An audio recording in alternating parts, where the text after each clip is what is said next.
1 month after the kidnapping of 7 French citizens in Cameroon, detained presumably in Nigeria, the French Minister for Foreign Affairs, Laurent Fabius, paid a visit to both countries in order to discuss the hostages situation. It was on the 19th of February that, in response to French military intervention in Mali, the terrorist group of Boko Haram captured a family of 7 members, including 4 children.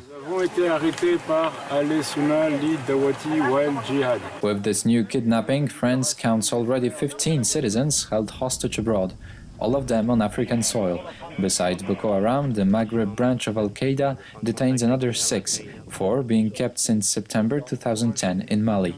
Their detention didn't prevent French forces from deploying in Mali whatsoever, a decision which shows an important shift in the policy towards terrorists, meaning no more ransoms and the use of force no longer considered as a last resort.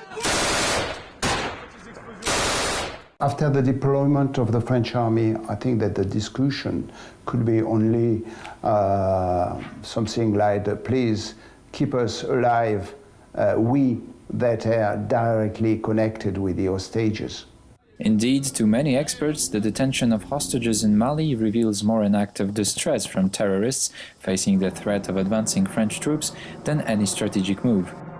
The hostages is very, very precious for the terrorists, because if they kill, for example, the hostages, they will have nothing to protect them by the end of the military operation.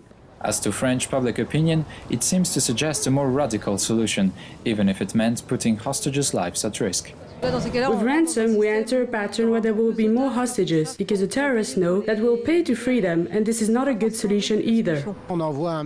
With the use of force, we send a clear message to the terrorists. I'm in favor of a hard policy, like in Israel. We cannot allow this kind of acts coming from terrorists, who are afraid of nothing anyway, and who do not respect any law nor rule, who do not even respect a human being. Therefore, one should not be surprised by the necessity to use force in order to have the problem solved. Despite France's intervention in Mali, the 60,000 French living in the Sahel sector still represent as many new targets for terrorists. Announced for the end of March, the beginning of French retrieval from Mali will certainly not make any French citizen in Africa feel safer. According to Intel Center Media, an American Office for Security Research, France is the Western country with the greatest number of citizens held hostage in the world, well ahead the United States. This is Piotr Czarzasty for JN1 in Paris.